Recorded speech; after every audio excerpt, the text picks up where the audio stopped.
The views, opinions, and researched conclusions expressed on this show are those of the show host and not necessarily those of the network Access Northwest Community Radio or any of its associates. The author and host is solely responsible for its content.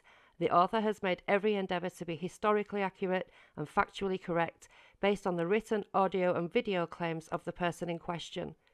The playing of this show does not constitute as an endorsement by Access Northwest Radio.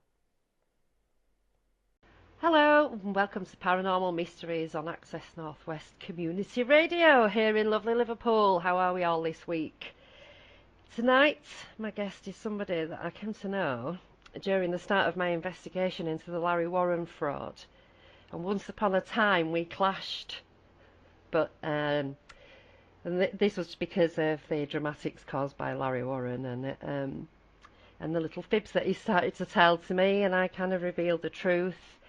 And Alyson was once on Larry Warren's side until he disgraced himself at a conference, or just before the conference. It was all very dramatic. But that was when she saw his atrocious behaviour for herself. And she wrote a statement to the public where she had to admit that he was indeed the aggressor and revealed a whole heap of issues that he went on to deny. She then became a target of this vitriol herself. But ironically, when we started talking, we found out we had so many commonalities. That was almost supernatural in itself. It was really funny. So we've become firm friends and supporters of each other. And she's been instrumental and invaluable throughout the whole affair, and is the only radio show with the radio show host with the balls to talk about any of it, actually, with me, because everybody has everybody else on. Nobody talks to me. That's quite funny, but anyway, tonight we're going to be talking about all things spooky, and I've got no idea where the conversation will go. And one of our most common themes in life is the paranormal, but more specifically hauntings and demonic entities. And both of us have the deepest interest in exorcisms. And recently she was ordained by the church. So congratulations, and please welcome Alyson Dunlop, my guest. Hi, Alyson. Hi, Sacha. Thank you very much for having me on the show. Well, it's great to have you on my show for a change. Well, on that note, just before we go any further, I have to say that I think it's utterly ridiculous that no other radio show host has invited you on to talk about the Larry Warren investigation. I think that's absolutely appalling. I really do. When they can invite people like Larry Warren and Gary Hesseltine and Christina, is it Christina George? Is that her name? Yeah. I just think to not invite you on, I mean, what is that all about? It's not, I want to say it's insulting. It is insulting, but I don't know what else it actually says about these radio show hosts. Well, they do all say at the beginning of their shows, don't they, that they're unafraid to ask the questions and they're da-da-da-da-da, and all these promises.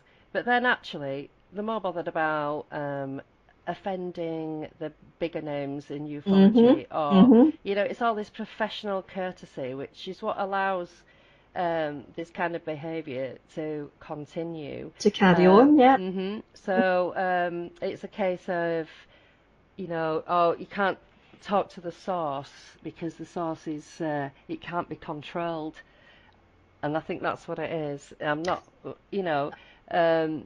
I think actually that's a lot of it. Is, to them, I'm unpredictable because I'm not this polished persona that a lot of the people in ufology and the paranormal scene kind of put forward. I don't do that, do I? No, you don't. It has to be said. Because I'm not a professional researcher. I'm not a professional UFO anything. How can you be professional about something that's happened to you in your life? It's an event. It's an incident. It's something that's around me. It's not actually something that I've chosen. So I'm not a uh, polished act, am I?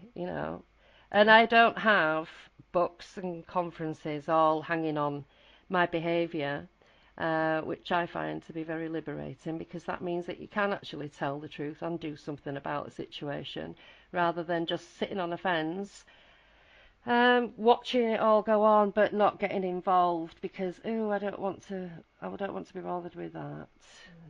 It's very frustrating that coming up to that conference that you were talking about, it did feel like I was sitting on the fence a little bit because I had this event coming up. I would have, not me personally, but the conference would have lost a huge amount of money, and all these people would have been there that had no place to, take them to.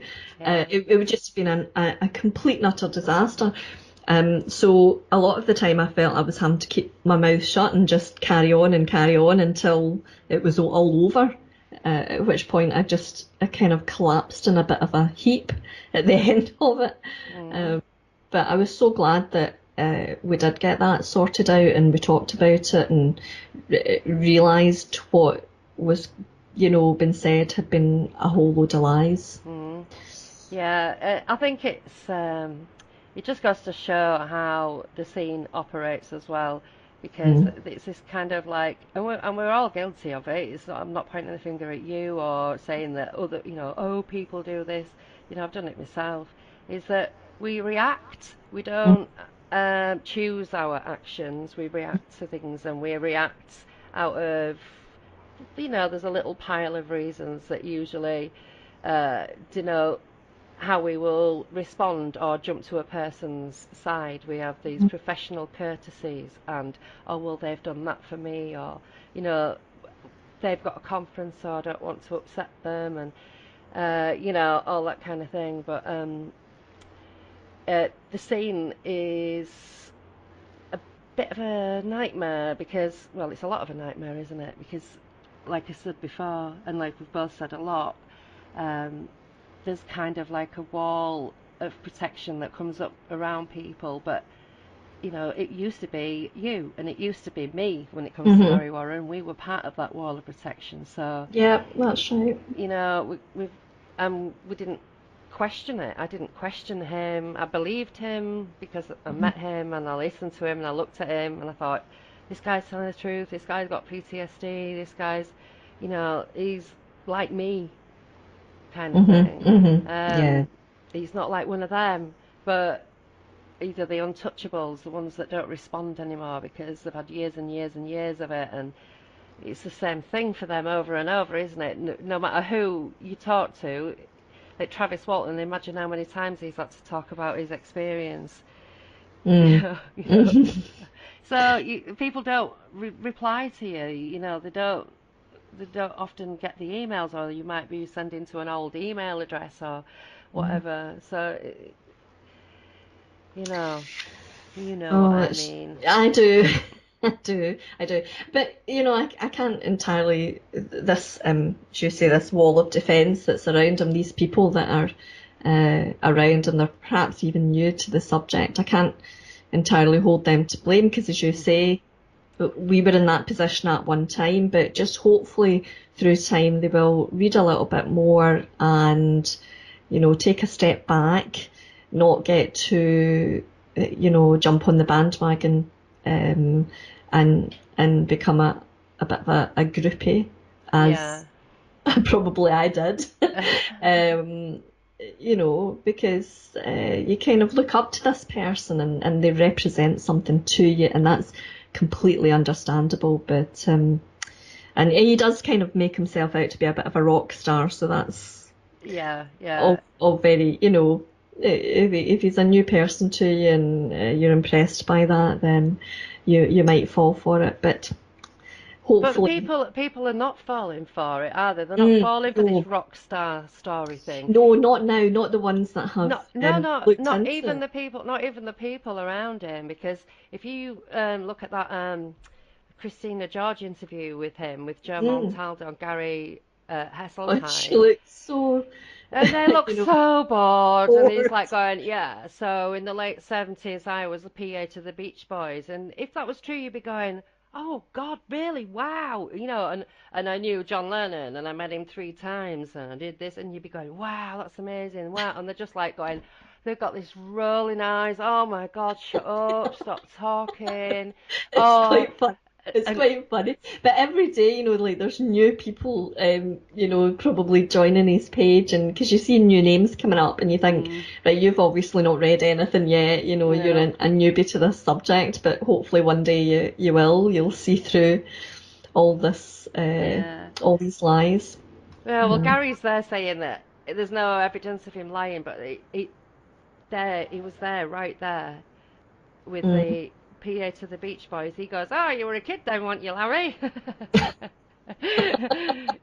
Like, yes, he was. He was a child. He'd just left school, and apparently he was in England as well. And also, he was running around with the Beach Boys and met John Lennon, just all kind of accidentally, like, whoa, what a guy. I mean, it's almost like it could it be related to something like what do you call it when people think that they're Napoleon or God or whatever? It's like he thinks he was friends with John Lennon. I'm No, quite because sure he's. something's addled his brains anyway because obviously there's no way that he was whatever to the No, Beach Boys or no. who It's, else was there? There was other bands as well. I can't remember now. uh, I think yeah. I'm trying. I think I'm trying to block it all out. He says he's jammed with Eric Clapton, and the best one is the Jimi Hendrix gave Stevie Ray Vaughan a guitar, But and who he was it? He signed up someone. Who was it again? Metallica. He signed Metallica. Metallica. That's He said he signed Metallica and he got for paid million, 500,000 half a million, half a million. finder's fee, finder's fee, and then when Tino asked all them questions in that show that he did with him, that kind of like podcast they did, and he asked him all these questions. When he asked him about that, he said, I didn't say that. Oh, you see, this is what these people do. He said, I said I should have been paid 500,000, but my friend Richard signed them. He said, I introduced them and I should have been given 500,000, but I wasn't. And, it was like actually a guy called Michael Alago signed Metallica, and they've never heard of Larry Warren. Um, If these you're going are, to lie, make sure you've got a good memory. well, how can you lie about? Why even lie about that? Why even lie about Metallica when it's so easy to find out who the history from start to finish of that band and Well, everybody who's ever been involved in them. well, that can, maybe tell us that there is something else, going on there. Well, Um, yeah, he's got some Metallica memorabilia to mhm. sell. There is that. There is that. Oh my God. The things that we have to deal with. It's some situation. It's some situation. I'm quite glad it's well, for me, the majority of it's past. Yeah, well, Uh, it's not even nearly over with, is it? They're still no, making the film Capel Green, which is based on a lie, for those who don't know. And, that. I'm quite astonished at some of the people that have agreed to take part in it, but that's just my Everybody apart from the actual witnesses. Yeah. mm, hmm There's no John Burroughs, there's no Jim Penniston, there's no Colonel Holt, and Jim and Colonel Holt have both said they're not allowed to use any of their name, their yeah. material, Yeah. anything. And Yeah, I read Holt's email back to the guy or letter back to the guy saying, no, you can't use anything of mine. And saying to him that, you realise that this is all rubbish. yep. Maybe not in those words. Well, Jim But, Penniston even put a post out the other day saying that Gary's spreading disinformation in Portugal, and he's got to go further afield to all the other Portugal. countries the Brazil, Portugal, Japan, Japanese, that Expo. And because nobody in America or Britain or anywhere else wants to know, Oh, I basically. see. So it's got Yeah. some new eyes on it. But The rest of the world should know then. Yeah. yeah, Jim's pointed out that Gary's using Jim's intellectual property without permission and spreading disinformation, which is true. It's just what he is doing. And this whole film, Cable Green, is total and utter fabrication and disinformation. And every single person that they've interviewed, none of them were with Larry that night. Yeah. Yeah. Or as somebody called it, crapple green. Yeah, crapple. But I don't think that Dion Johnson's complicit in any kind of fraud. I think he's, Is that the producer or something? Yeah, yeah. I just think he's, he believes that it's not an investigation, it's an attack of the trolls. And why would he bother wasting his time reading a load of rubbish written by a woman who's insane? Well, I have to say that was initially why I didn't read the blog. Honestly, because that was my impression, that was what I'd been told. So I can understand him initially not reading your blog, and hopefully one day he'll get around to it, probably after this nonsense has come out and we've all had something to say about it. Yeah. Well, this is it. People are saying, oh, so-and-so's in it, so-and-so's in it, and I'm like, well, more fool them then, Yeah. Yeah. Integrity seems to be in short supply, or people really do blindly believe, and that's a real eye-opener as well for people who are looking to these people for honest information and structured research and findings. They don't need any. They just need a little bit of gossip and the sway, and then the swarm. It's like a sway and swarm thing. Yeah, but it just shows you people have got more agendas than simply the truth. They have other agendas, whether it's just to be seen, have their voice heard, or whatever it is that they're doing it for. But the truth is not their top priority, and that is quite disappointing, considering some of the people I've heard that are going to be in it. Yeah.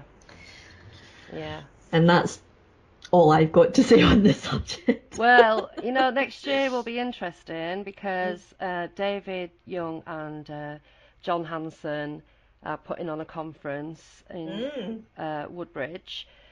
And it's going to be Charles Holt and Gary Baker. He was a radar operator. And there's Tim Aitchison, a few others, me included. We'll be talking about the Larry Warren fraud, but the Rendlesham side of things, because that is the focus.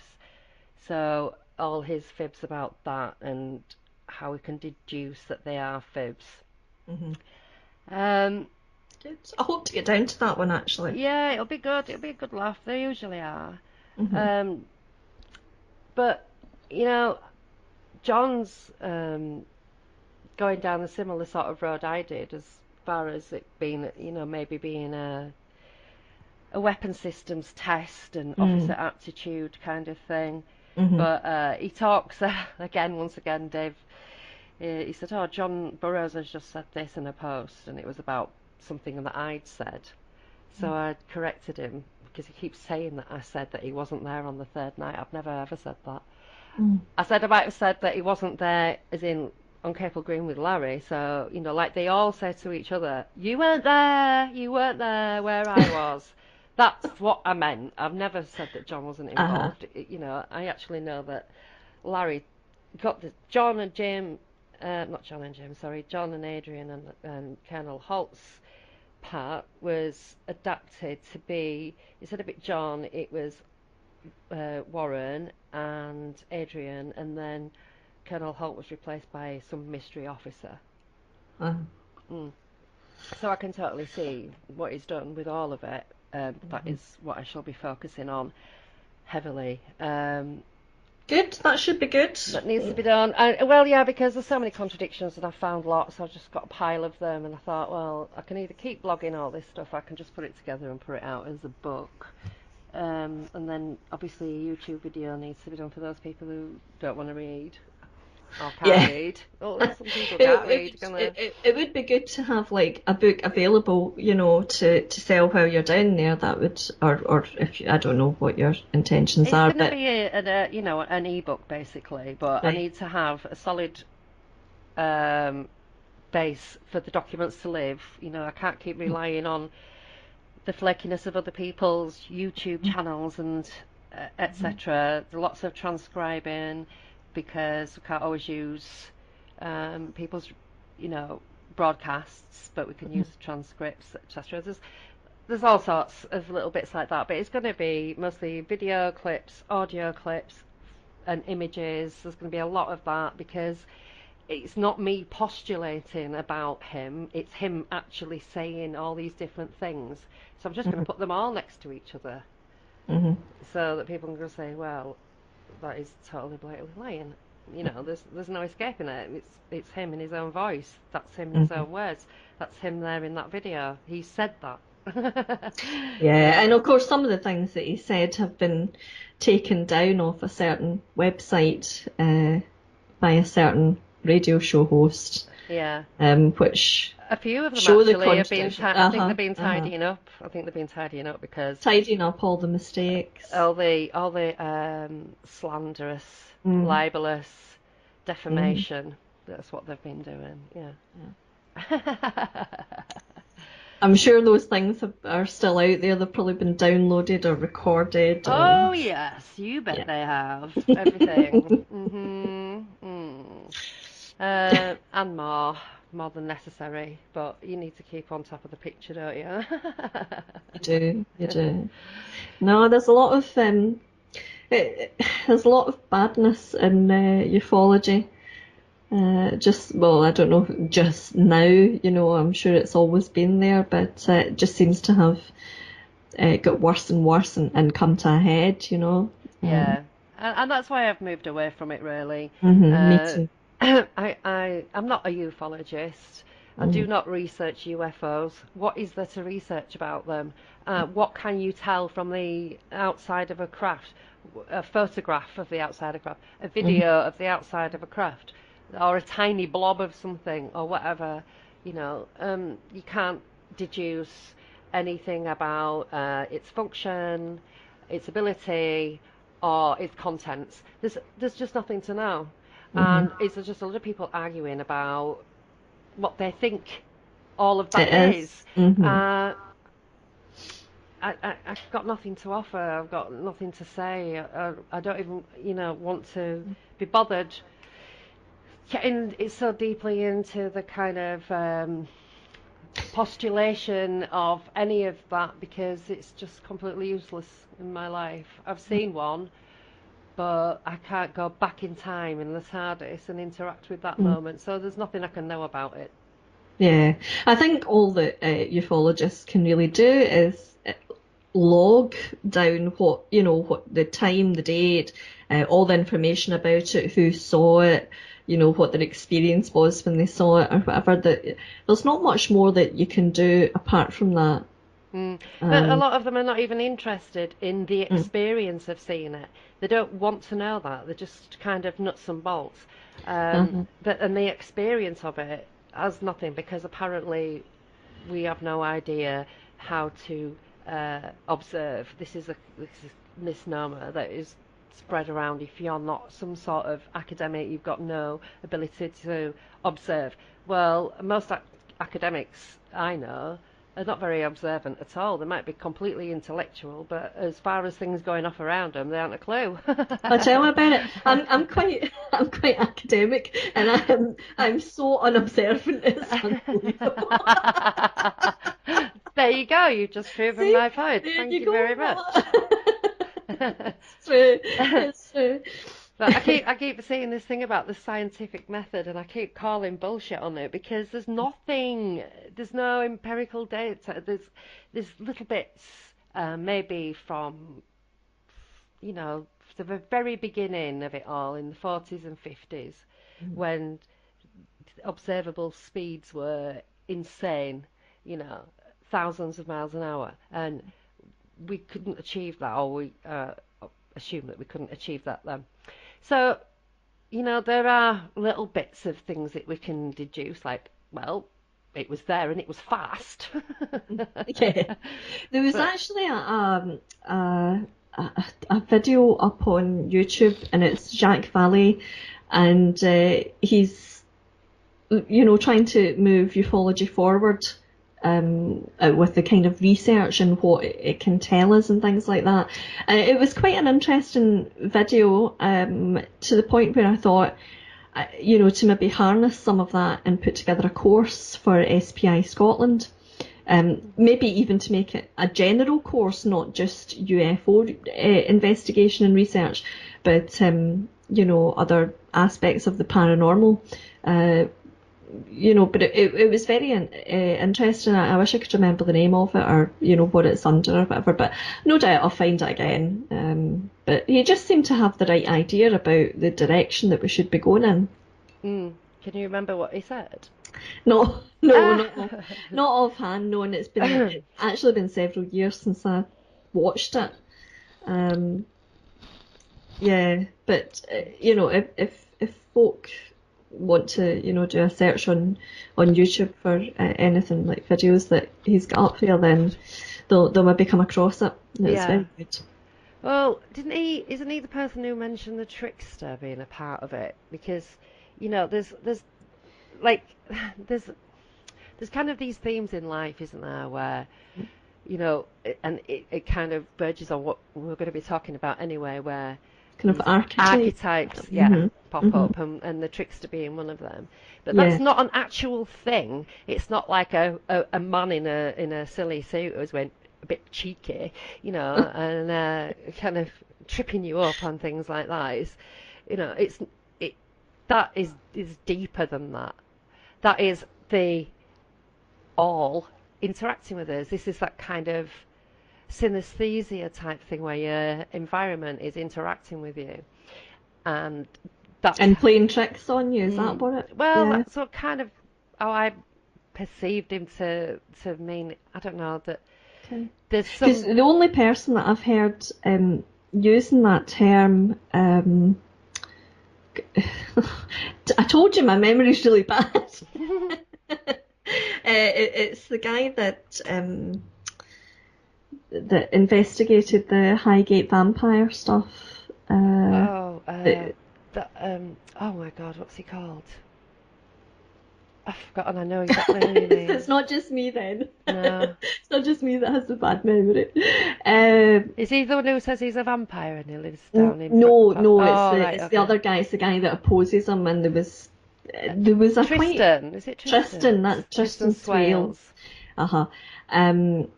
He is the only other person I've heard using that term, and he used it in reference to the other guy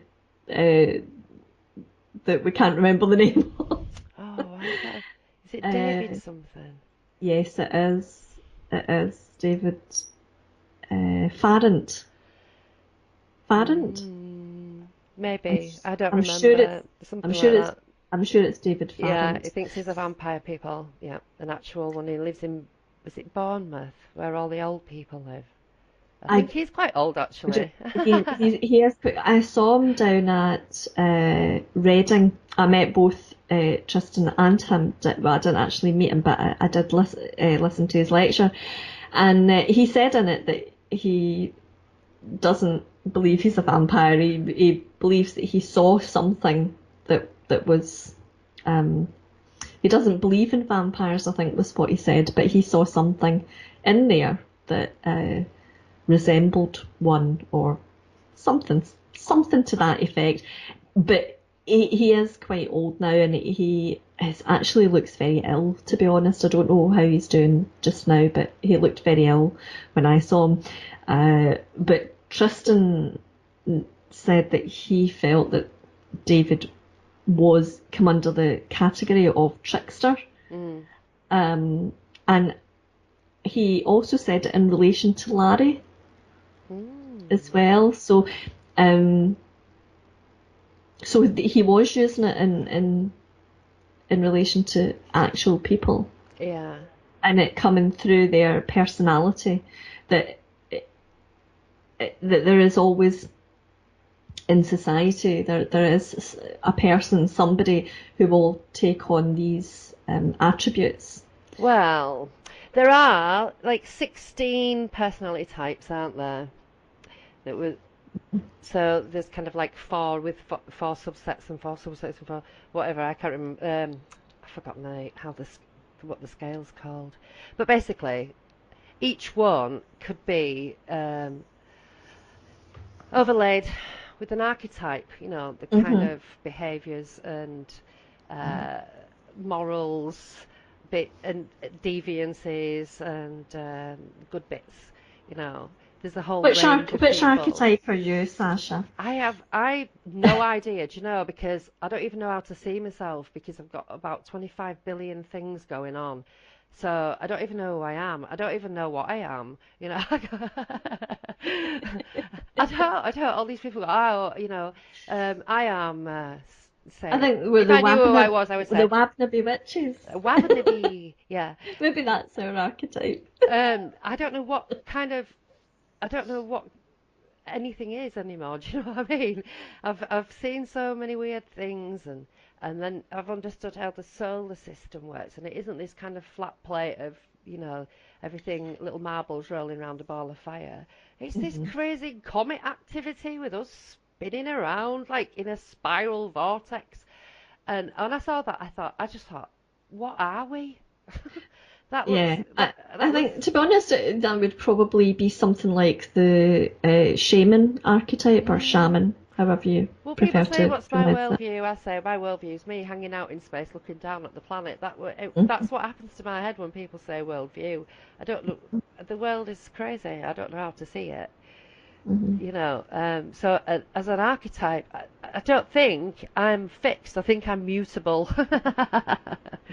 Like I think the shaman is, Yeah. in that respect, their mind is completely, open to all possibilities. Well, and to all influences, because if these energies are real, and we are this spirit having a human experience. That means the spirit is eternal or it's just there all the time, and this is something that's happening physically, but in reality, our spirit is. It's not this body. It doesn't exist because of the body. The body exists because of the spirit. Hmm. So, you know, when we die, we go back to that state. So all of this experience and all of this kind of stuff that comes at us, like aliens and ghosts and things like that, or incidents in our lives that not necessarily, well, they're usually not at all what we think they are. We Hmm. live in a series of delusions, don't we, that we've created as our parameter of life so that we understand where everything is and feel like we know how everything works. And that makes us feel real and here and, like solid or valid. Um, but we do kind of like, I think sometimes I do things and I think, why did I do that? It was like it was not me, and I feel almost like a Sims character that somebody's picked up and had a game for a while and then forgotten about me again.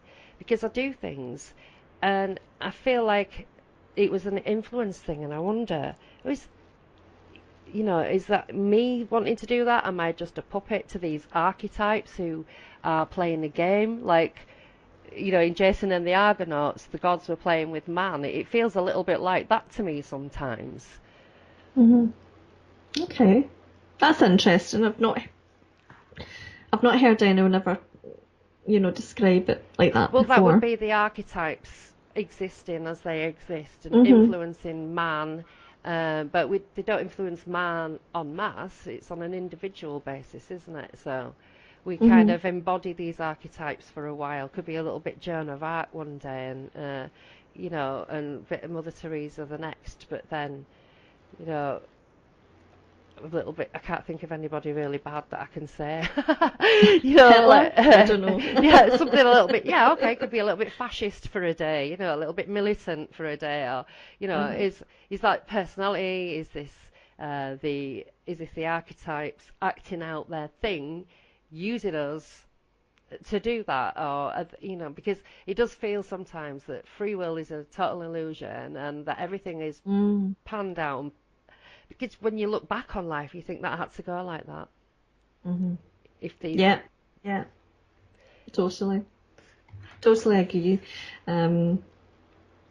It, it's all too easy to. We're talking about, you know, joking there about what personality type would you say you are, but it's all too easy to try to fit someone in a box, and make it all black and white. But not only is life not black and white, people are not black and white in their personalities.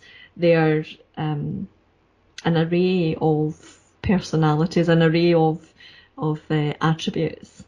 a little pile of bits and bobs. It's almost like a toolkit, and when they need something, they can pull that out, and that's, you know, that's what they show. That's what surfaces.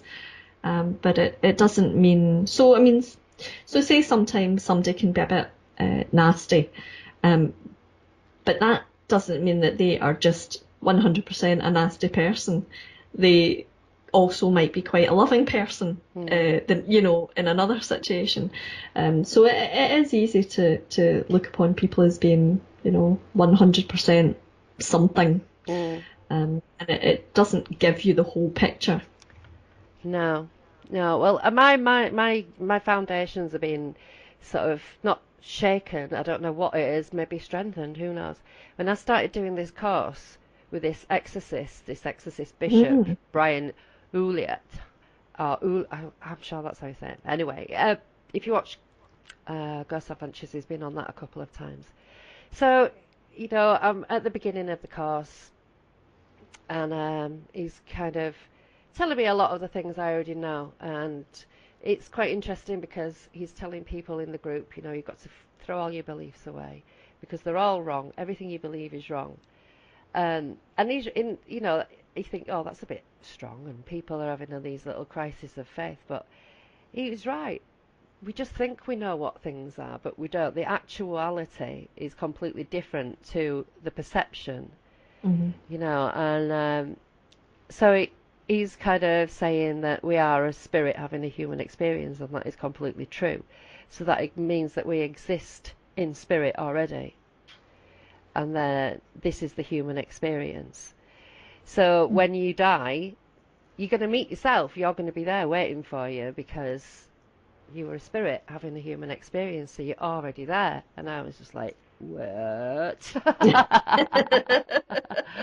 I was like, oh, that's an interesting thought, because I don't know if he's right. I'm not saying that I'm not saying that immediately I'm starting to go to church and I'm going to be baptized and become Catholic and all the rest of it, but he's kind of going through all the different types of religions and the ages of them and the repetitiveness of this, and he made an interesting point in the distinction that it just never occurred to me before, that say like in Wicca and, you know, kind of pagan beliefs and that sort of kind of funky gumbo beliefs that I've got,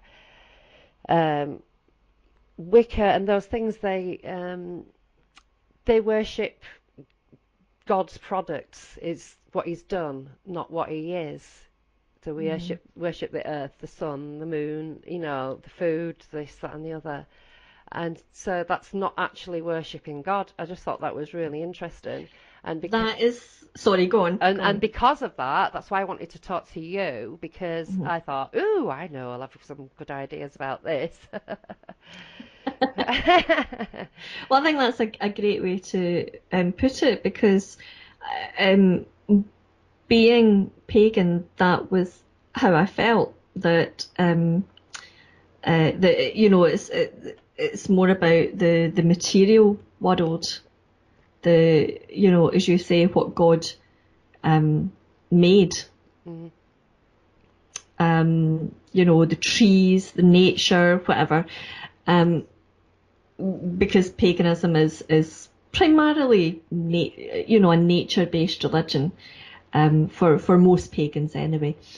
But I did feel like, but what about if you're polytheistic, the gods, monotheistic, what about God?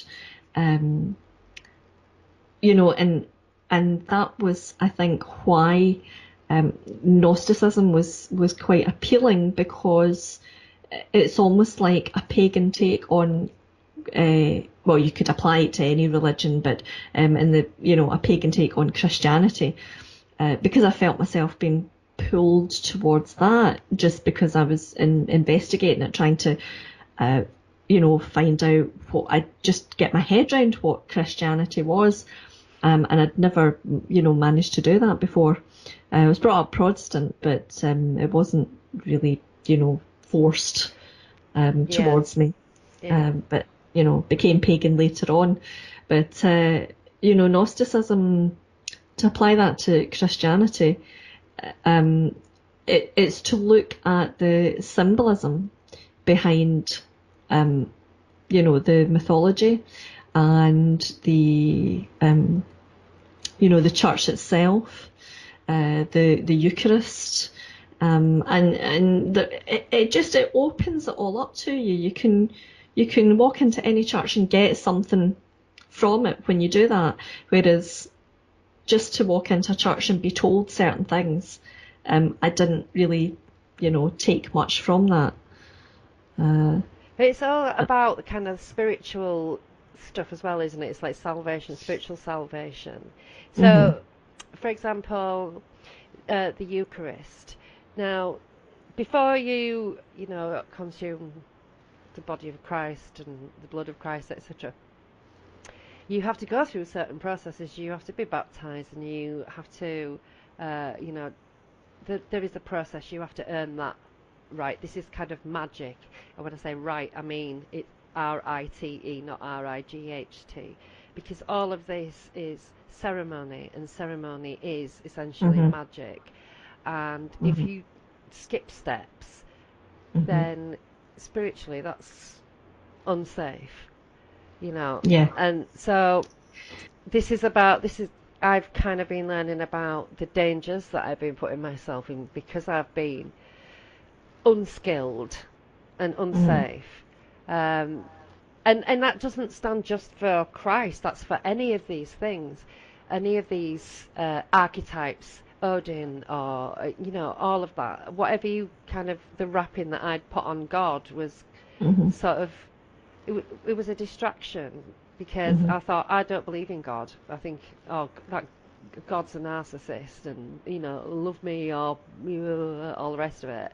So I deluded myself so beautifully into thinking that God wasn't real, but this one was. It's the same damn thing. It's just a different wrapping. So I was like, oh my God, do I actually believe in God? I think I do. Oh no. When the penny dropped with me, I suddenly thought, wow, even like a few months before, I would never have ever thought of myself as being Christian. And then all of a sudden I was. It was a whole sort of process, and something that I do, you maybe do it as well, but when I feel in need of something, help in some way, then I'll ask the angels, and I can just be sitting on the couch saying like, oh right, can you help me out here, Michael, or Raphael, or whatever, and there will be a response at some point. Sometimes it's the next day. So it came to the point where I had, worked with the angels. I had sort of realised that they did help. I had an interest in Mary as well, and knew that she could help too.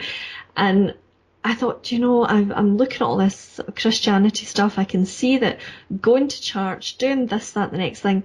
I was looking at it from an outside point of view. What are people getting from this? And I realised that they were getting something very therapeutic from it. But it still wasn't. I thought, that's great. It's therapeutic, and they'll get advice when they go to church or whatever. But it was still kind of missed that, the essential element. And so I thought, right, okay, the time has come. Put out the thought, and asked Jesus to reveal himself to me as I would understand him as a pagan. And that is exactly what happened. The very next day, that was exactly what happened. All the jigsaw pieces came together. So I think part of it is you giving your brain permission to accept what it is you're looking at. Because except that you don't know what it is that you're looking at. So a kind of, instead of saying, God is Odin, or God is Allah, or God is God, or God is Jesus, or Mary, or bloody whatever, that's not actually it, because what we just think that we know. The actuality is unknowable, but we need to put a face on it. Yeah. Yeah. As I say, the whole thing with Gnosticism is that you can apply it to all religions, but basically it's uncovering. It's saying that it's about the internal spiritual journey, but it's more than that. Well, I look at it as more than that. As I say, I look at it as being able to identify what the symbolism within the church, within Christianity, actually means. And it's when you tap into it, it's a treasure trove of spirituality and spiritual awareness. It just really opens it up to you, which no religion really, including paganism, had actually managed to give me before. Well, this bishop that I'm talking to now, he's, we've gone through all this, what you've just been saying with him, but the whole thing of the denying this sort of part of yourself, that it needs to kind of interact with these archetypes through divination and, say tarot cards, etc. He's of the opinion, he says that the word of God has killed more man than any tarot card or any witch could ever do. That is not the problem. The problem is being unskilled about it, being dangerous about it, about thinking that you know what it is that you're dealing with, and then pretending to yourself that that's actually true and going through the motions like it is, when you actually have no real clear clue of your environment. As a human being, even your eyes can't tell you the truth about your environment. They just tell you what you need to know. There's so much more going on that we can't see different spectrums and things. We've got no idea. He also quite interestingly says that aliens are not from elsewhere. They're actually from here. They're just in a different frequency. It's the same place. I just find that totally refreshing, because as far as I've been concerned, religion has already decried all of these things that seem to come naturally to me. Depends on, I suppose it depends on what religion you're talking about. Well, he's a Catholic. But certainly Catholic, like Roman Catholic religion. When it comes to the liberal Catholic tradition, then it would be very different. There's not the dogma, there's not the what am I trying to say? It's not as rigid. Yeah, and you can interpret scripture how you wish to interpret it, whatever you get out of it. It's not, you're not told this is what it is and it's word for word and it's literal. You can choose to say that's not literal. Yeah. That means this. Well, he's explained the Bible as a story of the archetypes. As soon as he said it that way, I was like, oh, right, okay, I can find the Bible. So I said, which Bible do I need? American Standard. Right, okay. Next day, Prime, blop through the door. It's great, isn't it? I've never read the Bible. I've never read the Bible. I've No, poo-pooed neither. it enough, but I've never read it. I've read bits of it. I've cherry-picked, those bits that were already suggested to me by other people or things I've read on the internet, which, you can take everything out of context. So I thought, well, I want to read it in context. I want to know what this story of the archetypes is. The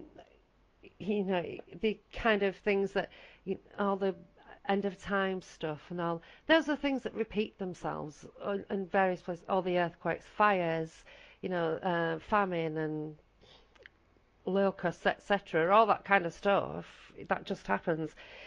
It's not kind of an end of times thing, is it? But it's how these things play out, because it is the kind of martyrdom of man, isn't it? There's a cycle that we seem to repeat, but it's not to take the Bible literally. It's just a story. So I thought, well, since he's put it into my brain that way, was before it was like, ooh, God, I might suffocate if I try to read it. That is a refreshing point of view, especially coming from a Roman Catholic bishop. It's not what I would have expected. He's very progressive. He's one of those. That's really good. Yeah, new kind of like a very modern bishop. And he is a genuine bishop. It's not, it's not rubbish. But the thing is that I've always been really kind of blasé about the things that I do, the paranormal side of things especially. I just thought that, you can't be hurt by these things. You're alive, they're dead. They're not. This is our domain. So if we just believe it, we've got more power than they have, which is kind of true essentially, but at the same time not, because that's an assumption that you make, that you will always be stronger than anything that you're going to come up against in that sort of situation, and that's just ignorance. So there's a lot of things that we don't know about life, and the more that I've understood about the paranormal is that it's very difficult to quantify it, and especially now that we've got these kind of technologies that are correlating the freezing cold feelings that you get with the temperature shift and the structured light sensor cameras that outline the stick figures, all that kind of stuff. We're beginning to see that all that stuff is actually there and it's actually real. And it's a little bit unnerving to think my cockiness in the past of charging into places and then challenging things to get them out, and doing these rituals, banishing rituals, which just the sheer fact that those banishing rituals have been done so many thousands and millions of times by other people, that gives them their strength, not the fact that I've got that strength. It's the practice, isn't it? It's the praxis of it, not the, me being completely spiritually hench. It's just luck that I've chosen a particular thing that has got this kind of standing in an energetic way. Yeah, and that's how I view exorcism as well. The ritual Romanum rite of exorcism. It's been done for years and years, and it's like an energy it's a very powerful magical formula. The Catholic Church won't like me saying that, but I can't think of a better way to describe it. It is a very powerful magical formula. But what you were saying there has reminded me of a situation, an investigation that I did in Glasgow. I was asked to go to a house. I went to the house. I didn't really feel anything much going on. There was a few things, but not that much. And but I had asked for the angels to protect me before I went in, and I thought that, that'll be enough. A psychic friend, had said to me that his guides had immediately come in and said to tell me to be very careful when I went there. I said, what do they mean by that? And he said, well, they're not saying, they just said to be very, very careful. So I did, a cleansing and a healing with the people involved as well. And I came away, and 2 days later, now whether this has got anything to do with anything, I really don't know, but 2 days later, I became extremely unwell, and I developed septicemia, rushed into hospital, and luckily that was fine. Got on what I needed to get on, and but it was when I went into hospital that I then had a very paranormal experience in there. Right. Of seeing, I don't know if I've told you about seeing the dark shadow that was going in towards an old woman's room. Oh yeah, tell us again now. Okay, so the room that this dark shadow was going in towards, this old lady had been brought in. She was in this room that I'd been in when I had my second kidney transplant. And it was just a kind of a diagonal to the room that I was in, which was facing out into the corridor and the nurse's station. And so I'm sitting in my book, I'm sitting in my bed, reading a book. I hate to admit that it was 50 Eastgate, but anyway. So I'm sitting in my bed reading this book. Now, the family had been called. They were all very upset. They were taking turns going in. Heard the doctors saying to expect the worst. And later on, I think the daughter was in the room, and so there was nobody standing outside the door. And I happened to look up, and I saw this dark shadow. It looked like in the shape of a figure, and I thought, am I seeing things here? And then it started to move towards the room. When it started to move towards the room, I thought, oh, this is bad. I get a really, really bad feeling from it. And so I called on the angels to intervene, to get Michael to give the woman strength, Raphael to heal her, and I told this, whatever it might be, that this woman was protected by the angels, and to F off. Yeah. I think were my words, and it started to retreat. At that point, I saw it start to retreat. The next day, the old woman was well enough to go into a ward with other people, Oh my God. and recovered.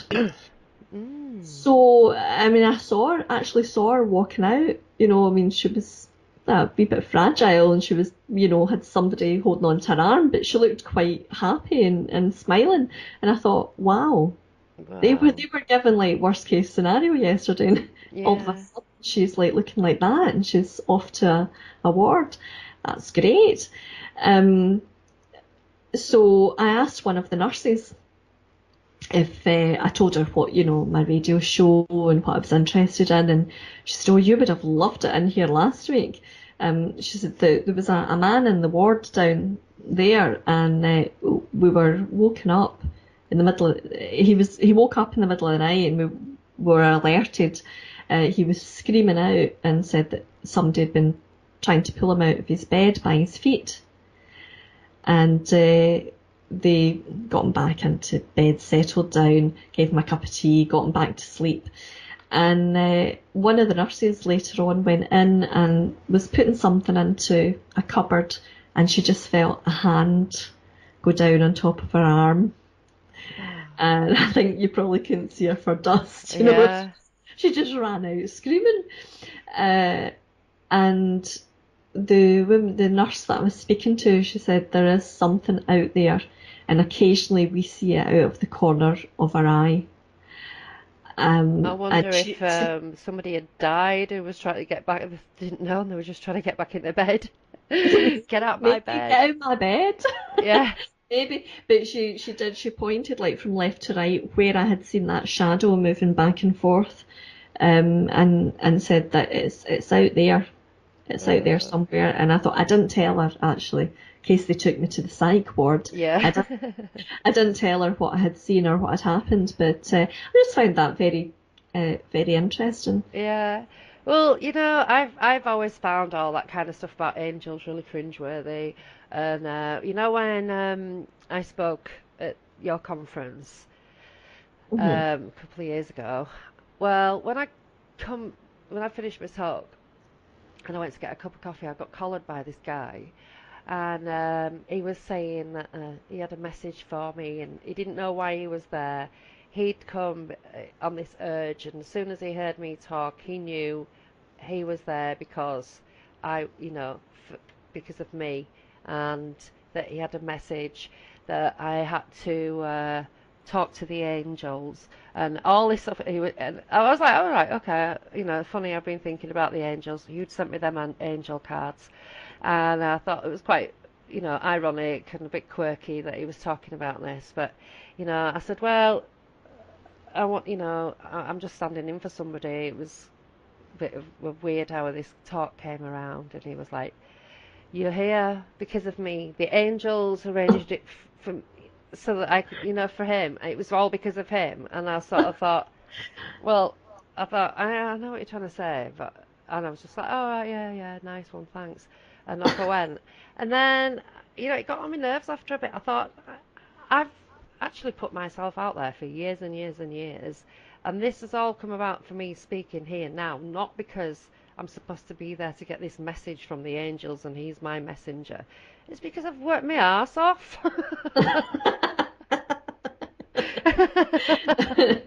You know what I mean? I was like, oh, aren't I lucky that you come into my life? So, and then he was telling me that I need to study the nine and the Saturn and all this, cult of Saturn. And I was like, oh, yeah, I kind of know a bit about that, and it's really not my thing.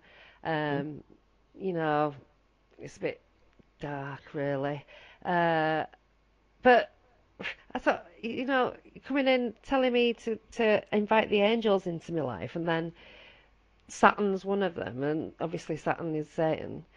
So I don't know what his deal was at all. But then you'd, I can't remember if you sent me the angel cards before or after. It was all about the same time. Then a couple of other people that I know who were psychics that kept saying to me stuff about the angels. Oh, you need to talk to the angels. You need to get to know the angels. The angels, waiting for you to talk to them and all this kind of stuff. And it was all different people. I was like, but I don't believe in angels. But I understand archetypes. Uh-huh. And so Uh-huh. if we talk about it like that, Uh-huh. then I don't, my skin doesn't crawl off my body and run away because I don't know. I think it's certain types of people that have put me off the language that is I, used. I understand that, yeah, because it would put me off if somebody walked up to me and said, the angels brought me here to speak to you. I would just look at them blankly and think, I can speak to the angels fine without you. Mm, mm, um, so yeah, some very, people are just a bit odd in the way that they put things mm. across, and as you say, it can be quite off-putting. Yeah. Well, yeah, but there's just the whole energy around all of that that freaks me out. I can obviously feel it. I can feel that there's some truth to whatever the angels are, but they're not angels in that kind of Christian biblical sense. No, They're no, just no. They're independent of religion. well, this is the thing that's always bothered me. It's like religion is a man-made thing. It's a construct. Hmm. And these things existed before all of that. They exist. Hmm. So, See, the religion isn't. angels were an arch. Jung said that the angels were an archetype of their own. Mm, They right. were one of the archetypes. I'm sure I mentioned that in my talk because my talk was on angels. It was, wasn't it? Yeah. Yeah, uh-huh. And So the various archetypes. But I remember reading that Jung distinguished that the angel was one of those archetypes. But So I don't know if that helps to. there's not just one angel, though, is there? There's like a whole No. heap of different angels with all different attributes, Hmm. and their structure. That is the whole point of them having different attributes. Um, Which can relate to some of the ancient gods as well. exactly. Yeah. There's so many mirrors that go through it all. Hmm. There has to be some kind of actuality there, some truth, and not just this conceptual, set of ideals that have become some sort of, religious dogma. And But go on. sorry, go on. No, go on. There's probably a slight time delay here, so I might sound like I'm interrupting you sometimes. Um, uh, what was I going to say? Yeah, the that situation, going back to that situation, the investigation that I did, where I thought I was protected. Yeah. So I don't know if that, I mean, my friend had said to me, his guides were saying, tell her to be careful. Mm. And then 2 days later, I'm in hospital, Mm. and very seriously ill.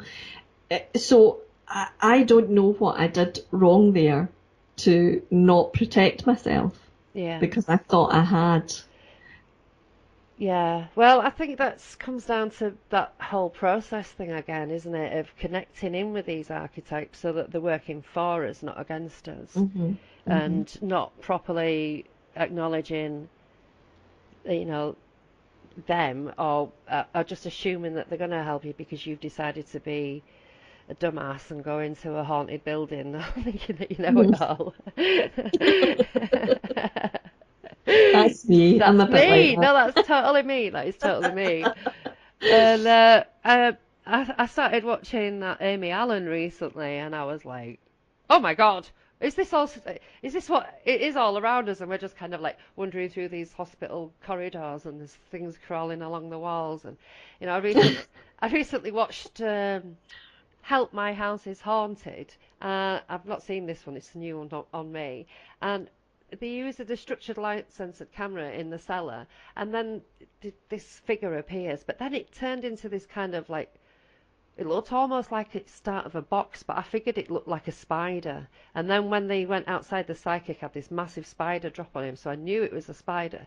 So I thought, right, okay. So the reality of the situation is all that stuff in creepy, creepy horror films where the things have got long, stretchy, weird mouths. It can be half alien, half spider, uh, and be that weird. And I'm walking around going, off you go, you can't stay here.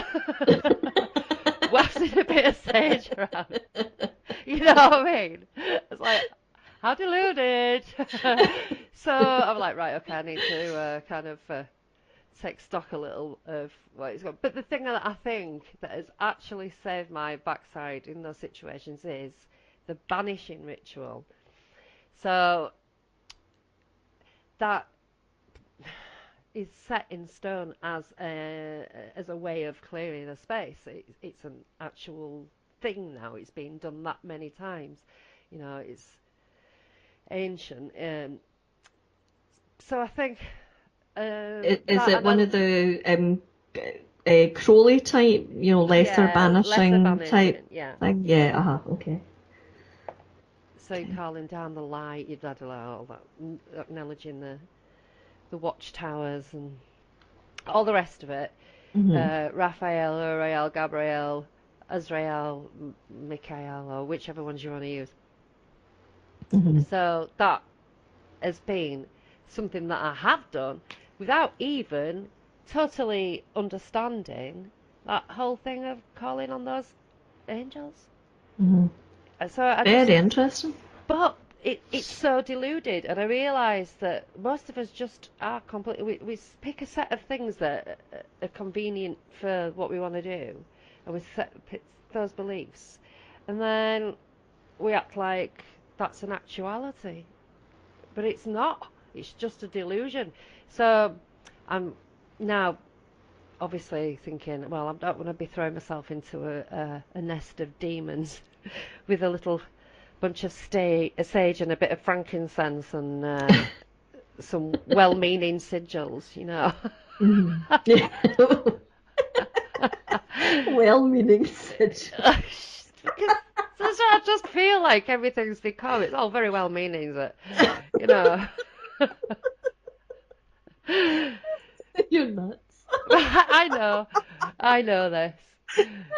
But I do believe that you do have power over your own space and that you can banish things from your own space because you fill it with your energy. Yeah. So the times when I've sent a package to people in their home and because I can't go myself and do it, um, it's their domain anyway. So they've got these instructions, this little, uh, procedure to do, and reclaiming your space, pushing things out, overwriting that energy or making it so uncomfortable for that energy that it just doesn't want to be there anymore or whatever.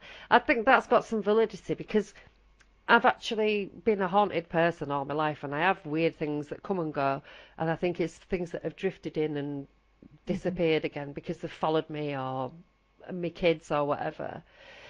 So, and my son sees stuff, so I kind of, not all the time, just every now and again, he's seen the odd thing. But since we've been in this house, the only thing that he's ever seen has been at the other side of the road. So I thought, well, nothing's in here, nothing weird has happened in here, apart from when I brought that doll in. But, so maybe that actually, you can own your own domain, you can keep things out of that space, your own space, but I'm not sure that you've got any sway without the power of something huge behind you, to go into a building that might be infested with the dead and demons and God knows what else, and clear it out. I think spiritually that is dangerous and might explain why I haven't been well for so long. Yeah, yeah, yeah. I think I've probably made a lot of the same mistakes too. But I did use some stuff that you gave me to do a cleansing in here. Remember that I said about having something floating about, and it was just a workman that had come in, and I knew there was something off about him as soon as he came in. I just knew. And after he had gone, it felt like there was still someone in the flat.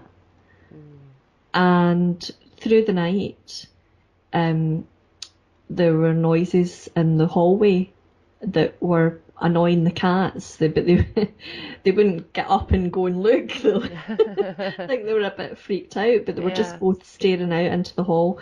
I was like, oh, I'll go and look, shall I then? Yeah. So I got up, but there was nothing. I couldn't find anything.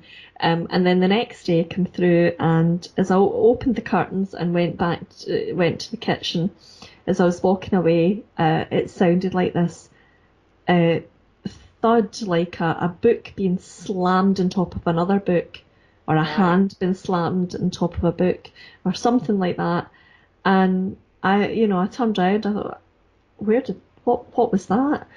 There was nothing out of place, and then the kitchen flooded, and at that point, I just turned round to the room and said, right, you cannot come in and take over my home. This is my home. It's not yours, and you can get out. Now, there was nothing for about a fortnight after that, and then one night I woke up and I was being attacked by this invisible force. And I was kind of like struggling to get like up off the bed, and you could say it was sleep paralysis, whatever. But I had a hold of my wrists, and I was struggling to get up, and there was noises in the walls, and it was like the bed was shaking. It was like the walls were shaking, and I thought, is there an earthquake? What is going on? And of course, day one of exorcism school, don't invite them in. Well, what am I doing? I had no control over what I was. Well, I don't think I did, but I was shouting at this thing. Yeah, go on, try and possess me. See what happens. Oh my God. I know, of all the things to say. Of all the things to say. You know, but I did. I was just like so angry. I think Yeah. if you change your fear into anger, it's very powerful. Yeah. If you can harness it to do something, not to be destructive as such, but it is a powerful force to use. And yeah, so well, I don't think I became possessed, so that was fine. Nothing for another couple of weeks, and then there was more like noises, scratchings, and noises and shaky walls and things, and then there was that night that I mentioned. We talked about on SPI Scotland that there was this noise came from the ceiling, and it was like Rice or it was something, like is it? yeah, it was like hailstones battering off glass, but it was on my ceiling. And, you know, I'm looking up and I'm going, am I hallucinating this? But then I turned to the cats and they were both looking at the ceiling, eyes popping out their head, you know. Yeah. And you know, you could tell they clearly could hear it as well. And it went on for quite a while. But that is something that I had read about.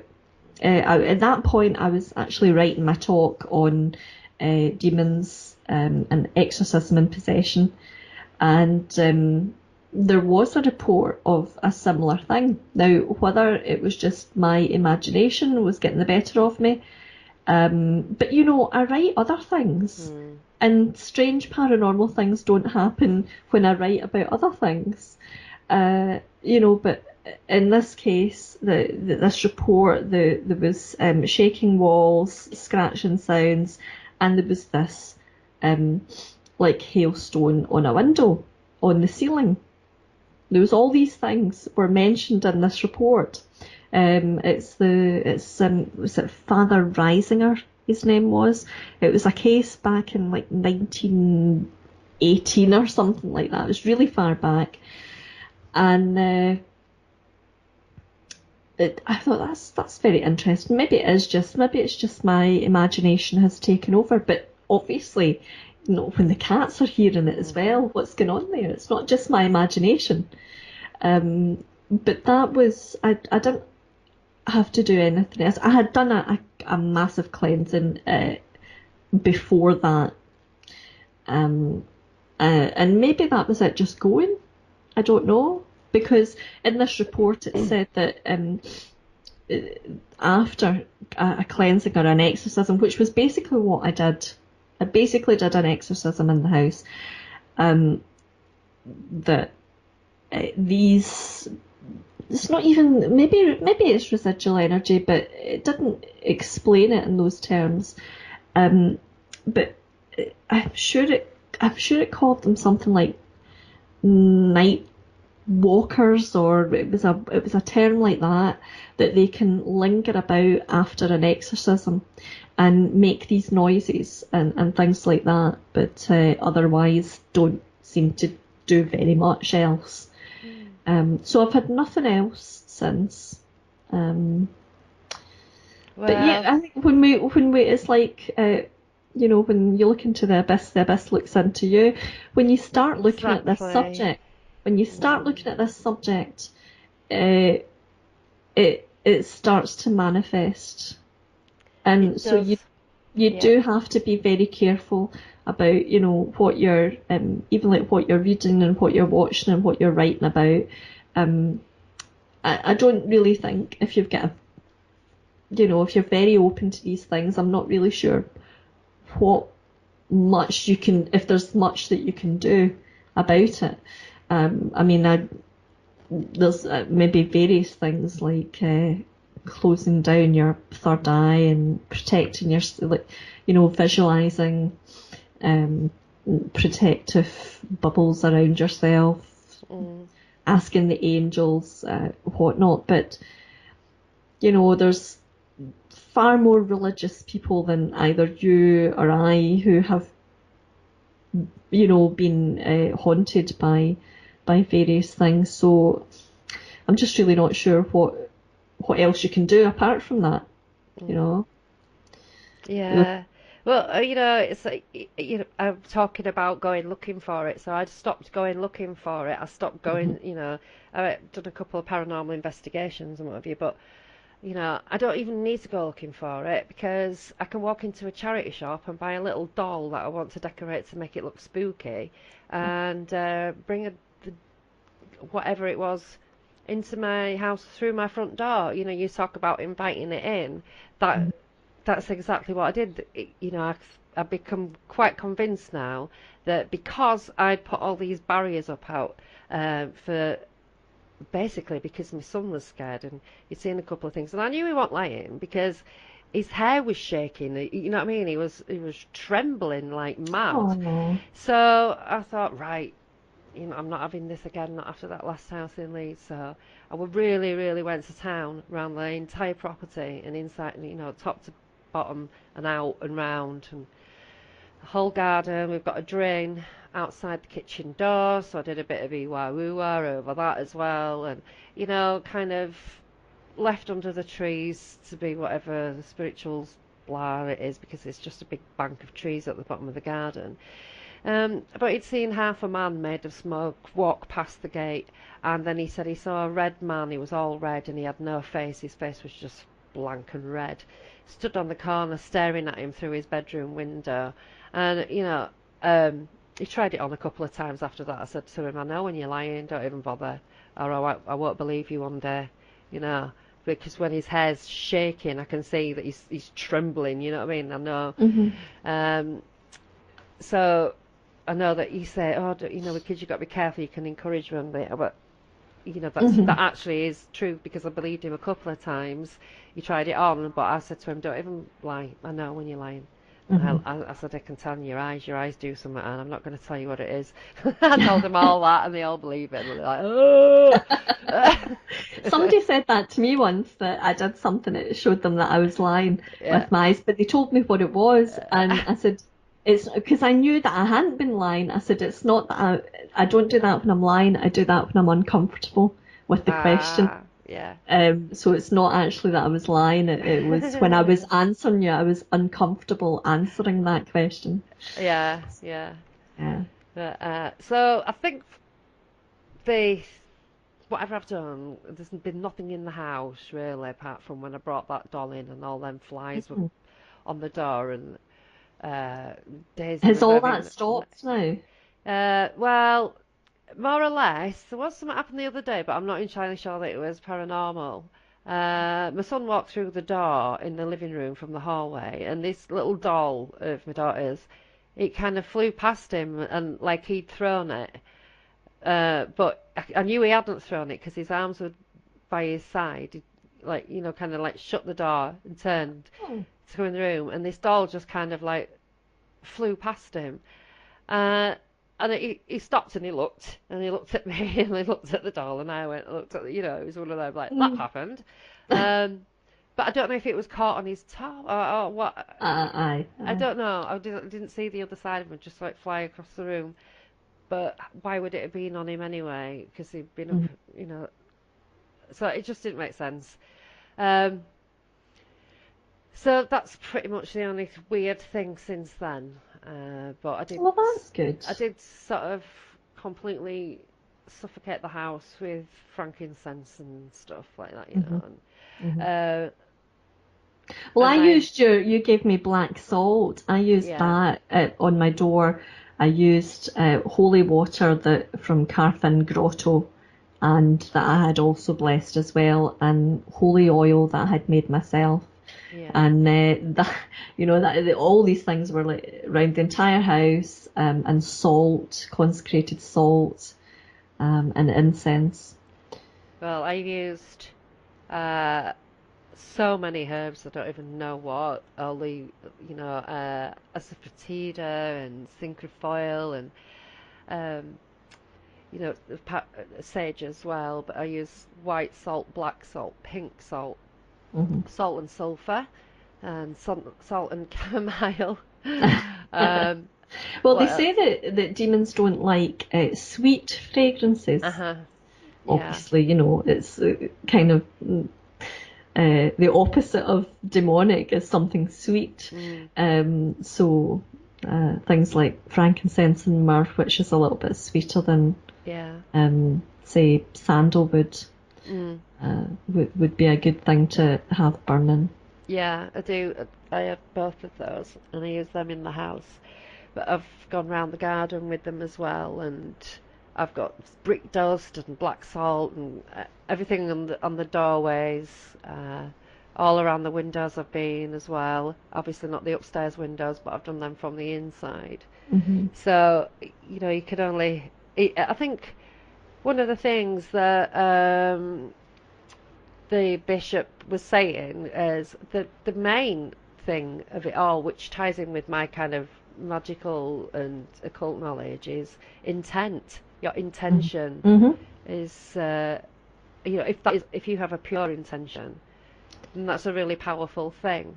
Hmm. So maybe that's carried my backside through some of these uh, instances where I've put myself in the path of God knows what, thinking Hmm. that you know, just personal energy, intent, and will do it. But in some instances, it has. But there's something nattering me always in the back of my mind is that when you die, this is your meat machine dies, but you don't.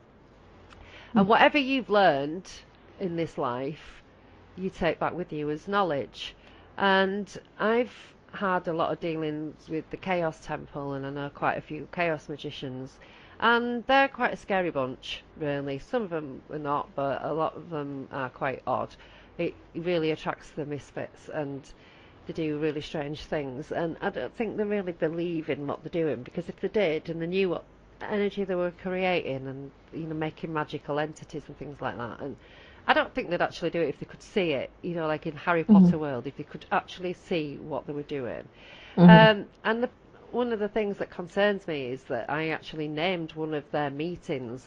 I wasn't part of the Chaos Temple, but I was in a temple group, and one of the people that was in the group was is an elder in the Chaos Temple in Leeds.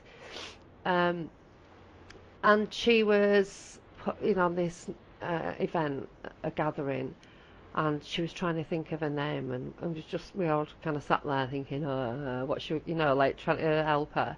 And I never ever entered my head. It came out of my mouth, unheard or unthought of by me at all.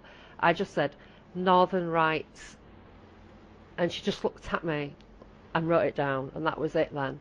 I thought, and ever since then I thought, oh my God, no, I've named something of the chaos. Oh, what is the spiritual backlash of that going to be?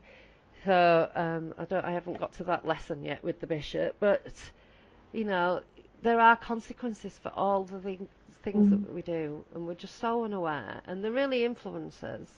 And I'm trying to get to grips with that, but getting to grips with it means I have to get to grips with religion, which I've always shunned. And understand that, and that was the position that I was in a few years back, and decided, okay, do you know what? I'm going to throw myself into this. I'm going to spend a year, either you can actually go online if you can't be bothered going out, or if you can't go out. Yeah. Because I know you've got some difficulty as well. So you can go online and you can watch services online.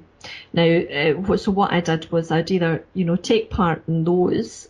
So that would include the Eucharist. So I would have bread and wine at the appropriate time, and just joined in with it. And I was, as I say, I was looking at it from an outside point of view. What are people getting out of this?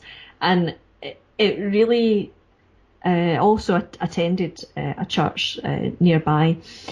It really gave me a real insight into what it was about, what it was doing, and how it applied to me. So I think, when you want to get your head around something, you have to throw yourself into it, 100%, just attend, services, or whether it's online or whether it's, in person.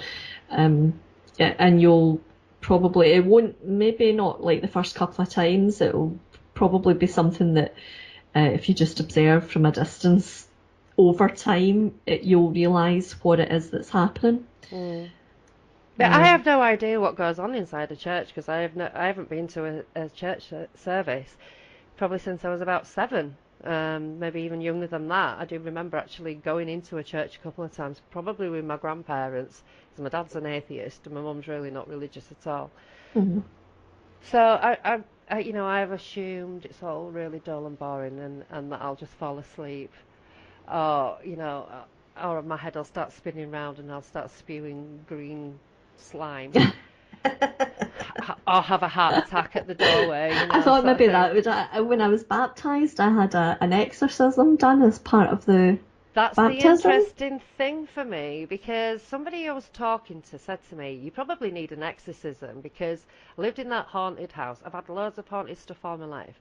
And I've been told by a couple of people that I picked this up when I was a child, when I was in hospital. So when I was a child was when I was in hospital, was when I almost died. So, did something happen then? I kind of think that I was influenced into the situation where I nearly died. So, because I can remember it so clearly, and something's screaming at me, there's a reason that you can remember that so clearly. There was some sort of, I don't know, I don't even know. I know I sound like a crazy person, but anyway. No, I mean, that's the shamanic thing again, that quite often people who have had a near-death experience, I had one as well when I was about 2. I choked on a sweetie that I'd stolen and taken to bed with me. Oh, you were in bed. Oh, I was in bed, and my dad was downstairs and heard this coughing and sort of strange noises, and when he went in, my face was blue. And it took several minutes. We had me turned upside down and all the rest of it, and eventually the sweetie popped out, and just at that very moment, the ambulance and I remember this. I remember the ambulance men walking into the house, and I remember it was almost like an instant. I didn't I don't remember standing there like coughing and whatever. I remember turning around and saying, "This is my house. Who are you?" And I was only like, I don't know, 2, 3 at the most. Wow. But I remember that quite vividly. So this is a shamanic thing, to have been in a near death situation, and also the shaman is the wounded healer. Yeah. So quite often, I think that there will be something about us, and in our case, we've got a lot of health issues. Well, somebody said to me, it's because you walked into the afterlife and you weren't dead yet. Something like that. Maybe I paraphrased there. Interesting. But basically, it's still glowing, like, I thought that was an interesting comment, but, I don't know. Does it open a door? Is it the door just in your mind? Or, no, it can't be. It can't be. I think as well, though, when you're a powerful person, as I think that you are, you've got quite a powerful personality, and you've been involved in all this. And I don't know whether you do any healing or anything like that, but occasionally, yeah. Yeah. So you've got that ability as well, and you've used it, and I think that if you mentioned this sort of shining, this sort of light, and I think that this, I'm sure it can all be seen in our aura around us, by whatever entities. I think that they are like moths to a flame, drawn into that. Perhaps, although they are negative, maybe they want some of that. Maybe they want to be healed in some way. That's interesting. I do think you're right about the moths like round a flame kind of thing, because You know, one of the psychics that I know told me I needed to do something with the tree at the bottom of the garden and turn it into some sort of doorway, because there are a load of people lining up at the wall at the side of the house. On the, I've got a wall. It's like I don't know, 100 foot long or something, maybe even more. It's massive. Um, and I don't go down there, but my daughter, sort of recent months, has been saying, "Oh, I feel really creepy on that road for some reason." She hasn't done before. And one of the psychics that I know said, "Oh, there's a few people lining up. You live on a crossroads, don't you? And you've got a tree at the bottom of the garden. It'd be a really good idea if you turn that tree into a way out." So I Mhm. kind of like went and tried to clear a space in front of it, you know, sort of like to kind of make it, to put some energy into it anyway. And then as I was clearing the leaves and all the bits of twigs and things away, I found a door handle right at the Ah. bottom of the tree. I was like, oh, right, okay. So there was a little groove in the tree, so I just laughed and shoved the door handle in, and I went, "There's your doorway." You know, but I thought, well, I don't know what to do, so I kind of had a little candle ceremony type thing. I thought I'll do that once a week. And then I got freaked out by some of the stuff that the bishop was saying, and so I just kind of like went around in the garden again and made this barrier at the bottom of that, across the tree, so that where the compost heap is, and then there's like a wood pile, and then there's this tree, and the bottom of it is so enormous I could only get my arms halfway around it, and it gets to be about, I don't know, just a bit taller than that I am, and then it breaks out into sort of 7 fingers that go up to the sky. It's amazing. Wow. um, and it's like a little bowl in the middle of it, and I thought, I need to clear that out. I need to, make some offerings or something in there and kind of do that thing. Because if I wasn't meant to be doing this kind of thing, then I wouldn't be doing it. My whole life wouldn't have been shoving me towards it while I've been trying to Mhm. run away from it. Mhm. So I kind of figured that I needed to learn more about it, which is how I ended up on this course with the bishop. Um, and I'm going to do it. But, I've even joked to Dave. I said, "Oh, I've got a Bible now. I might even go to church." Maybe How do you bog find the around. American Standard Bible? Is it quite good? I've only kind of had a little glance at it, really. It's Mm. very difficult. I'm going to have to have a word with myself, because it's hard for me to read, because Mm. I've rejected this for 48 years. Mhm. And I need to kind of get some more grips, I think, with what he's saying about archetypes, and a better understanding of that, which interestingly he is doing through the medium of tarot, using the major arcana to describe who the archetypes are. So, I've always had trouble with tarot. It's so much information, too much information. 78 cards. You Mm. what? Yeah, it's a lot. Yawn.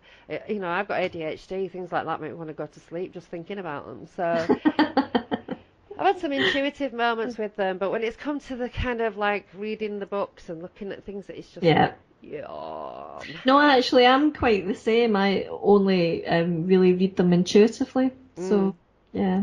So he's giving us all that kind of insight now, and who knows what the future holds. But we had a conversation a year or so ago, and we know what is it that you're working towards, what is it that you feel yourself you wanting to do, and we both said exorcisms, Mhm. Mhm. weirdly, which was so.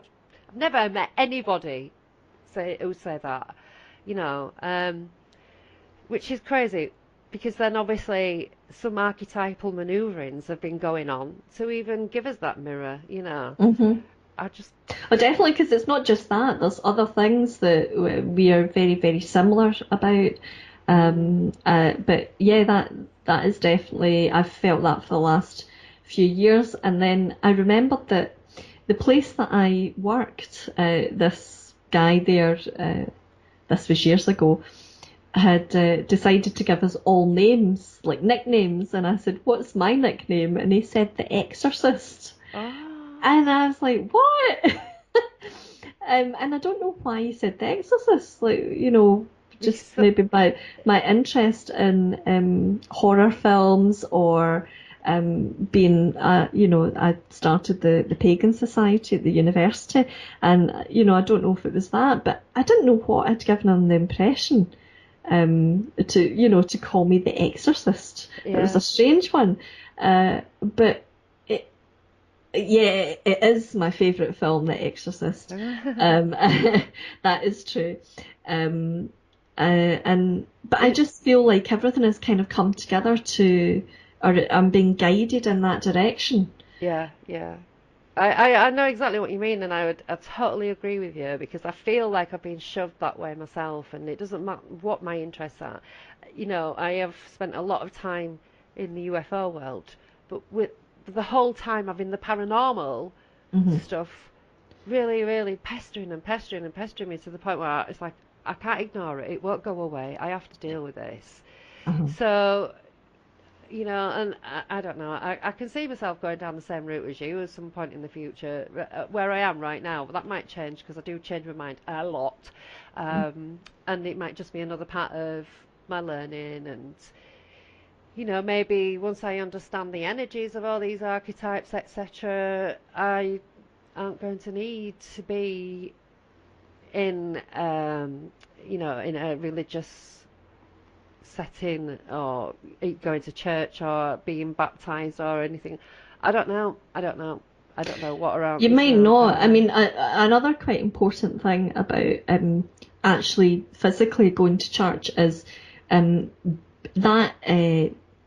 If you want to look at it magically, that energy, that of the community, it's group energy. You're all, it's combined. It's hundreds times more powerful than you on your own. Because you're come together with the community, and that energy is building up, and then being put out into your immediate community. Yeah, so true. That is, if you look at, actually physically going to a service in those terms, but you only know that by experience. Yeah. I just know that there's no way that I can escape these weird things that go on. I need to deal with this, and this is where I've ended up. So I just have to assume that this is where I'm supposed to be. Otherwise, I'd be somewhere else, wouldn't I?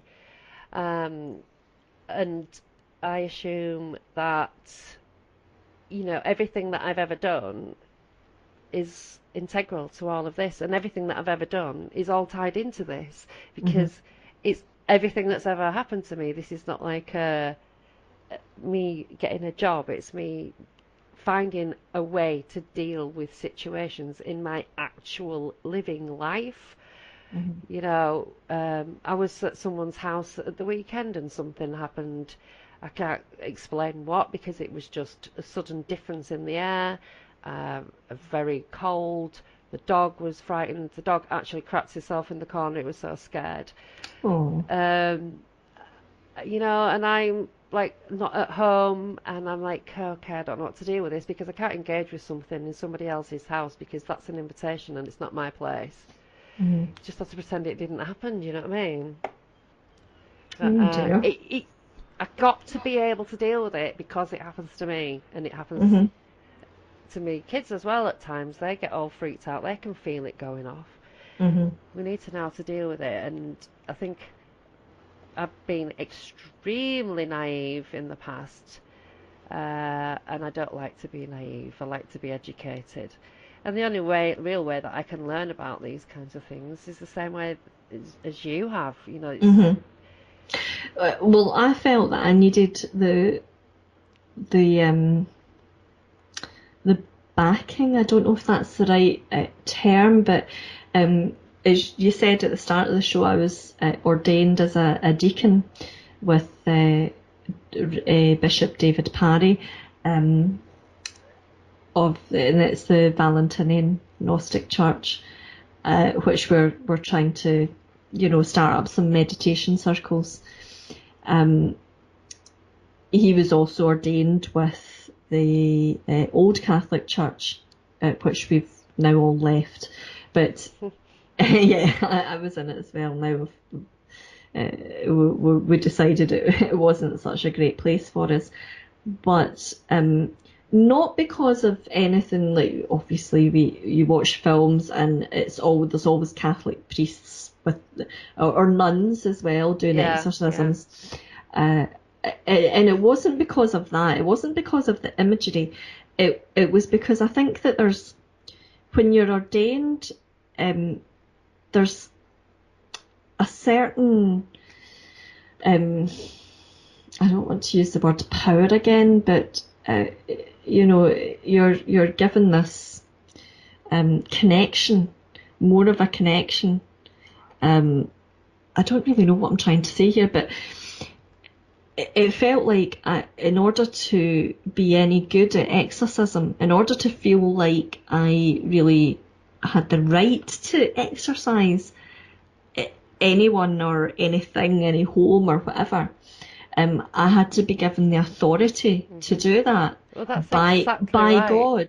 You Yeah, know, yeah. God needed to give me that authority through being ordained, and until that happened, I did not feel that I was spiritually able to go and help somebody in Y- that situation. Yeah, this is the sort of place where I am right now, where I realise that if I do come up against something like that, a situation like that, because I put myself out there as doing this, not only have I not got the knowledge, I don't have that.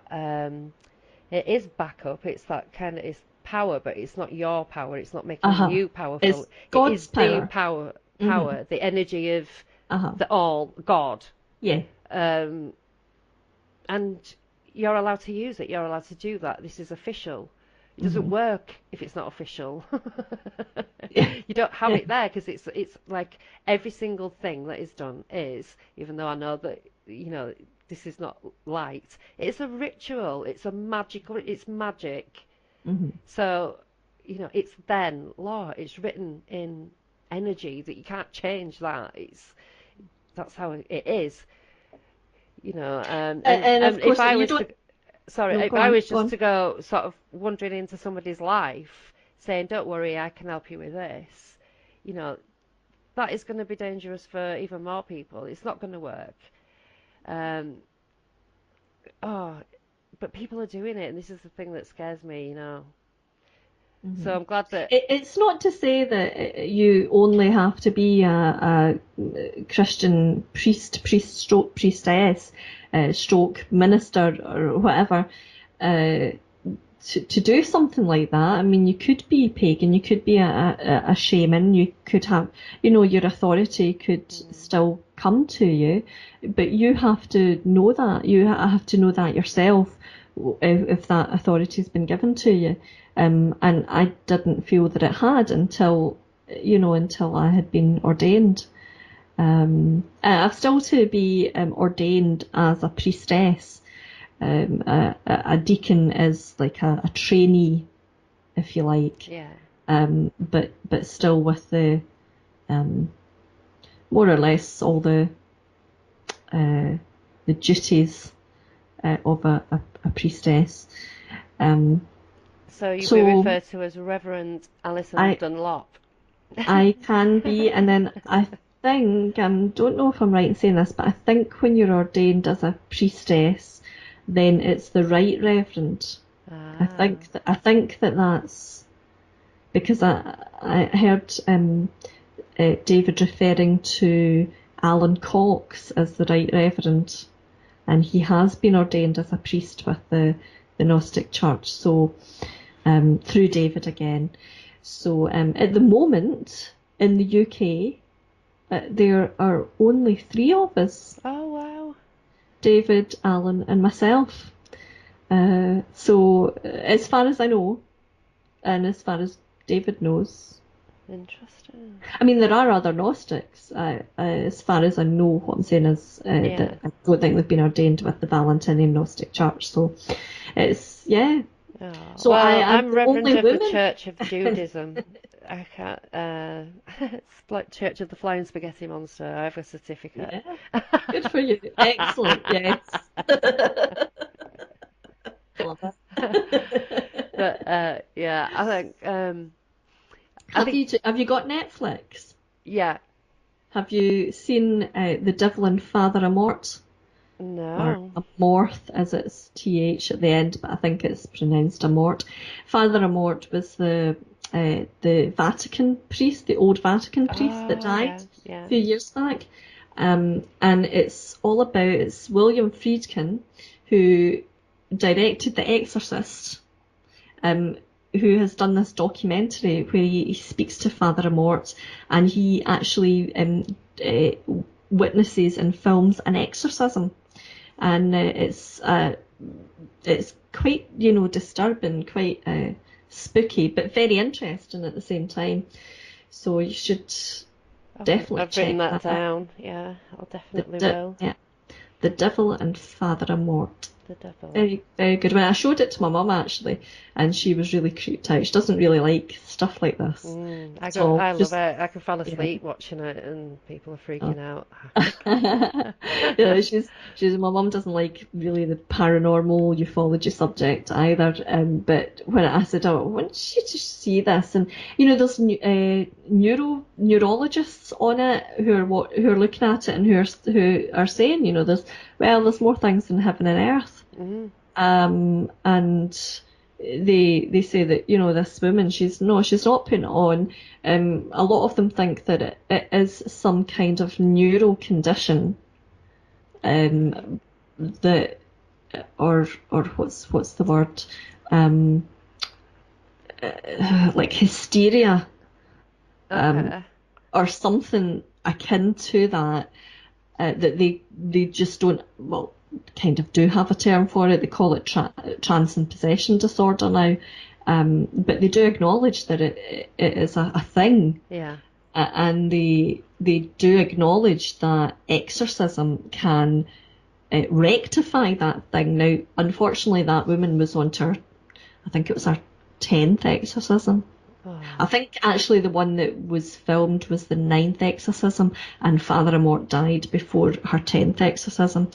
But it was very interesting to watch, and all her family were there as well. They were all getting in behind it too, and of course Rome, a very or Italy, a very Catholic place, so. Obviously, it's going to be a Roman Catholic priest that's going to carry that out. I was very interested actually to, because I wondered, the Catholic, we hear all about, the Catholic Church doing exorcisms. I wondered if the Protestant Church does exorcisms. And in something that I read, an American preacher had come over to Scotland, to Edinburgh, to do a workshop with the Church of Scotland. On deliverance ministry, and I emailed the church because I didn't have that information at the time of my talk in when was that? The conference in July, but afterwards I emailed them, and the person that I had to email was an N Mayor. You couldn't make it up.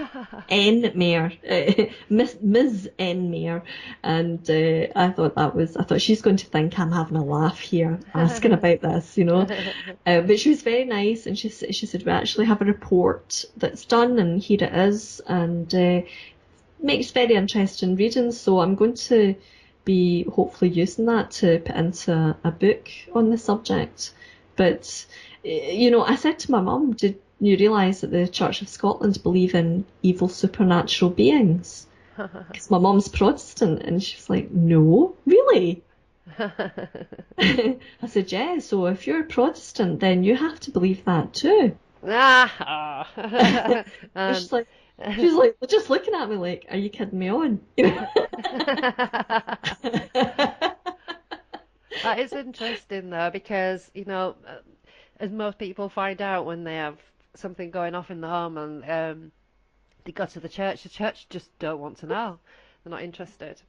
Well, in that case, and they actually listed the Episcopalian Church, which is the Church of England and Scotland, So there was the Church of Scotland, there was the Catholic Church, there was the Episcopalian Church, and they all had their different, like what each of them did when somebody presented themselves to them and said, "I think I'm possessed."